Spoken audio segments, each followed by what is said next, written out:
பார்வதி சொன்ன கதையை கேட்டு யோசிச்சுக்கிட்டு இருக்க மீனா, 4 பேர் உசுர காப்பாத்தணும்னா ஒரு உண்மையை மறைக்கிறது ஒண்ணும் தப்பு இல்ல.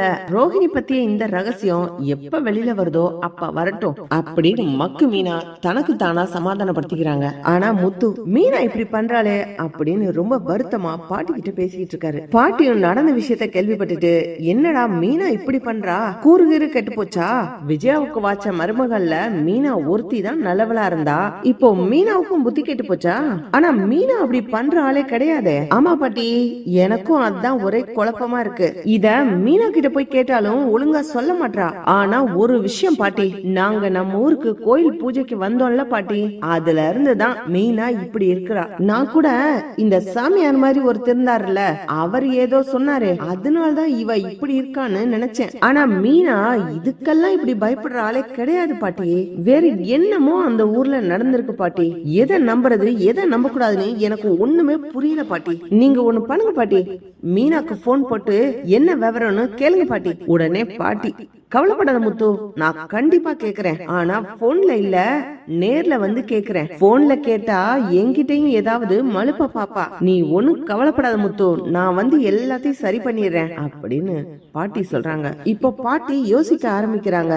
முத்து சொல்றது சரிதான். மீனா அதுக்கப்புறம் தான் ஒரு மாதிரி பித்து புடிச்ச மாதிரி இருந்தா. வீட்டுல கூட அவ முகம் ஒழுங்காவே இல்லையே, எதையோ பறி கொடுத்த மாதிரி தானே இருந்தா. சரி, இது என்ன ஏதுன்னு விசாரிப்போம் அப்படின்னு பாட்டி யோசிக்கிறாங்க. இது ஒரு பக்கம் இருக்க, இந்த பக்கம் ரோஹிணி, இந்த ஸ்ருதி வேற சும்மா இருக்க மாட்டேங்கிறாளே. இந்த முத்து கூட சேர்ந்துகிட்டு இவளையும் எதையாவது யோசிச்சுக்கிட்டு இருக்கா. நம்மள சந்தேகப்படுறாளே. மீனாவை துரத்தி விட்டா மாதிரி இவளையும் துரத்தி விட்டுட்டா நமக்கு ரொம்ப நிம்மதியா இருக்கும். மனசுக்குள்ளே யோசிச்சுட்டு இருக்கும் போது மனோஜ் வர்றான். ரோஹிணி, ரோஹிணி, நாம இன்னைக்கு அந்த ஆர்டர் கொடுத்த மேடமா பார்த்து ஃபர்ஸ்ட் டெலிவரிக்கான பிளானிங்க குடுக்கணும் ரோஹிணி. நெக்ஸ்ட் வீக் நம்ம ஃபர்ஸ்ட் டெலிவரியா பண்ணிடலாம். உடனே ரோஹிணி, மனோஜ், என்ன மனோஜ், நம்ம கிட்ட பணம் எங்க இருக்கு? அவங்க கொடுத்த 10 லட்சத்தை வச்சுதான் நீ புதுசா ஆரம்பிச்ச கார்ப்பரேட் ஆபீஸ்ல போட்டுட்ட. இப்ப எங்க இருந்து டெலிவரிக்கு கொடுப்ப?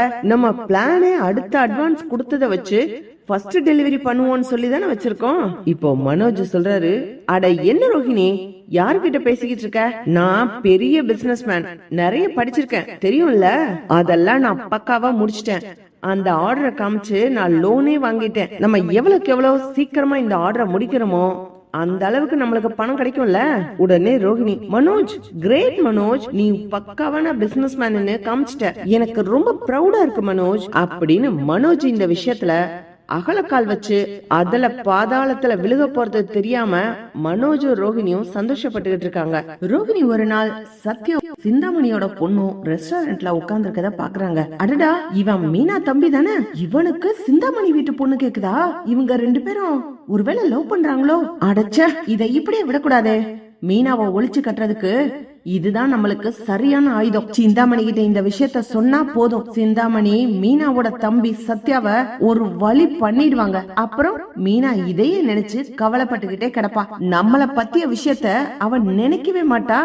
இதுதான் சரி அப்படின்னு உடனே ரோஹிணி சிந்தாமணிக்கு கால் பண்ணி, என்ன சிந்தாமணி மேடம், இப்படி மீனாவோட தம்பியும் உங்க பொண்ணும் ஒன்னா உட்கார்ந்து ரெஸ்டாரண்ட்ல காஃபி குடிக்கிறாங்க, லவ் பண்றாங்களா?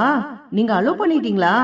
இதெல்லாம் மீனா தான் ஸ்கெட்ச் போட்டு கொடுத்துருப்பா அப்படின்னு சிந்தாமணிக்கு போட்டு கொடுக்கறாங்க. சிந்தாமணிக்கு இத கேட்டோன்னா ஆத்திரம் தாங்க முடியல. மீனா இப்படி எல்லாம் பண்றாளா அப்படின்னு கேக்கும் போதே, ஆமா, அவளுக்கு ஒரு பெரிய ஆர்டர் கிடைச்சிருக்கு. நானு என் ஹஸ்பண்ட் மனோஜுக்காக ஷோரூம்காக ஒரு ஹோம் அப்ளையன்சஸ் ஆர்டர் எடுத்திருக்கேன். அதுவும் ரொம்ப பெரிய ஆர்டர் தான். அதே இடத்துலதான் மீனாவும் ஆர்டர் பிடிச்சிருக்கா. நீங்க ஒண்ணு செய்யுங்க, நீங்க போய் அந்த ஆர்டரை உங்களுக்கு வேணும்னு சொல்லி கேளுங்க அப்படின்னு சிந்தாமணிய 2 விஷயத்துல தூண்டி விடுறாங்க இந்த ரோஹிணி. சிந்தாமணி கோவப்பட்டு சத்யாவை அடிக்கிறதுக்கு ஆள் ஏற்பாடு பண்ணி அனுப்பி விடுறாங்க. சத்யாவை ரவுடிகள்லாம் அடிக்கும் போது முத்து வந்து காப்பாத்தி தடுத்துடுறாரு. என்னடா சத்யா, யார் இவங்க, எதுக்கு உன்ன அடிக்கிறாங்க? மாமா, என்னன்னு தெரியலங்க மாமா, எதுக்கா இவங்க அடிக்கிறாங்க அப்படின்னு அடிக்க வந்த ஒருத்தனை அடிச்சு புடிச்சு கேட்டு விசாரிக்கும் போது சிந்தாமணி தான் அடிக்க சொன்னாங்க, அவங்க பொண்ணு கூட பழகுறதுனால அப்படின்னு சொல்லி விஷயத்த சொல்லிடுறாங்க. ஐயோ மாமா, அப்படிலாம் ஒண்ணு இல்லைங்க மாமா, எங்க ஆபீஸோட எம்டி இருக்கார்ல, அவரோட பொண்ணு கூட தான் நான் உட்கார்ந்து ரெஸ்டாரண்ட்ல காஃபி குடிச்சிட்டு இருந்தேன். அந்த பொண்ணோட அம்மா சிந்தாமணின்னு எனக்கு தெரியும். நாங்க அன்னைக்கு காஃபி குடிக்கும் போது ரோஹிணி கூட பாத்துக்கிட்டு இருந்தாங்க. ஒருவேளை ரோஹிணி தான் சிந்தாமணி கிட்ட தப்பு தப்பா எதுவும் போட்டு கொடுத்துட்டாங்களோ? லவ்வெல்லாம் இல்லங்கம்மா, அவங்க ஒரு எம்டி, நான் சும்மா எம்ப்ளாயி.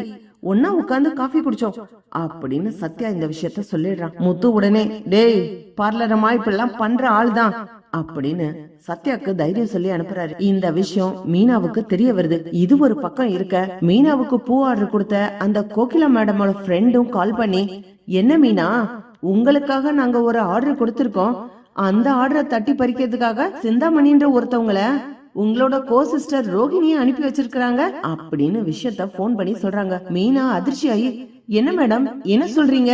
இல்ல மீனா, நம்ம ஆபீஸ்க்கு சிந்தாமணின்னு ஒருத்தவங்க வந்திருந்தாங்க. அவங்க ரொம்ப எக்ஸ்பீரியன்ஸான ஆளாம். இந்த ஊர்ல ரொம்ப நாளா பூ வியாபாரம் பண்ணிக்கிட்டு இருக்காங்களாம்.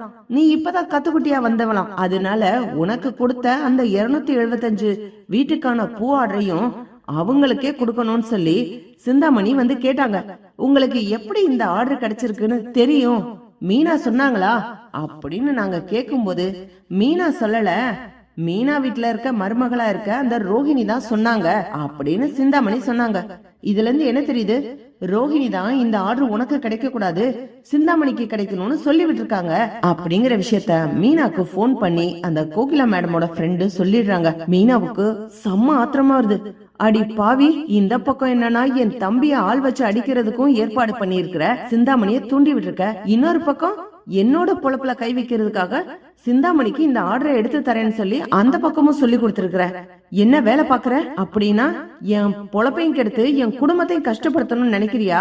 உனக்காக உண்மையெல்லாம் மறைச்சு அங்க இருந்து கஷ்டப்பட முடியாதுன்னு நான் எங்க அம்மா வீட்டுல வந்து கஷ்டப்பட்டு இருக்கேன், நீ ஒட்டு மொத்தமா என்ன அழிச்சிடலாம் நினைச்சுக்கிட்டு இருக்கியா அப்படின்னு மீனா கோவப்படுற அதே நேரத்துல பாட்டி வராங்க. பாட்டிய பார்த்த உடனே முத்து கேக்குறாரு, என்ன பாட்டி நீங்க இங்க இருந்து வரீங்க?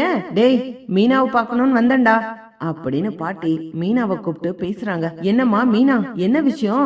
நீ எதுக்கு கோவப்பட்டுக்கிட்டு புருஷன் வீட்டை விட்டுட்டு அம்மா வீட்டுல வந்து இருக்கிற அப்படின்னு கேட்க ஆரம்பிக்கிறாங்க.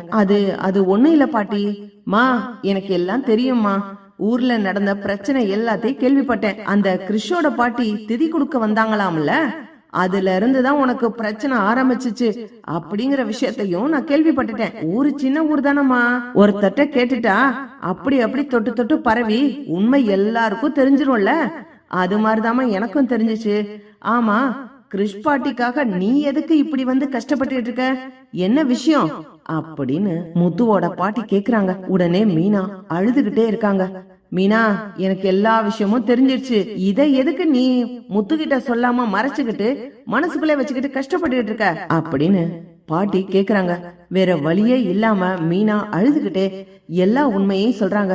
நான் ஊர்ல குளத்து பக்கத்துல கிறிஷோட பாட்டிய மட்டும் பாக்கல, அவங்க கூடவே ரோஹிணியையும் பார்த்தேன். கிறிஷோட அம்மா தான் ரோஹிணியா அப்படிங்கிற விஷயத்தையும் மீனா சொல்லிக்கிட்டே அழுகுறாங்க. எல்லா விஷயமும் தெரிஞ்ச உடனே முத்து ரொம்ப கோவப்படுறாரு. பார்லரமா என்ன வேலை பார்த்திருக்கு பாத்தீங்களா பாட்டி?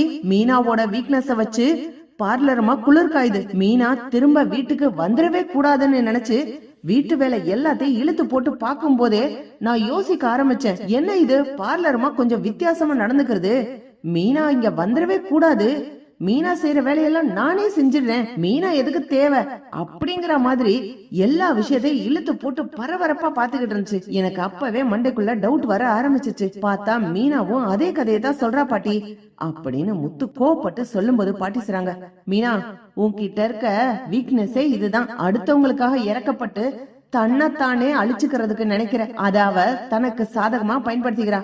அவ நல்லா உன்னை புரிஞ்சு வச்சிருக்கா. நான் குழந்தையோட சேர்ந்து செத்து போயிடுவேன்னு மிரட்டுனா நீ உண்மைய வெளியில சொல்ல மாட்டேன்னு அவளுக்கு தெரிஞ்சிருக்கு. இத வச்சுக்கிட்டு உன்னை மிரட்டி அவ குளிர்காஞ்சு அவ வாழ்க்கைய நல்லா வாழ்றா, நீ உன் வாழ்க்கைய விட்டுட்டு உங்க அம்மா வீட்டுல வந்து உட்காந்து அழுதுகிட்டு இருக்க, என்ன வீணா இதெல்லாம் அப்படின்னு பாட்டி சொன்ன உடனே, இல்ல பாட்டி இப்ப நான் முடிவெடுத்துட்டேன், அவ என்கிட்ட சத்தியம் வாங்கினாலேன்னு நினைச்சு அந்த உண்மைய யாருகிட்டே சொல்லாம மறைச்சு வச்சிட்டு இருந்தேன்.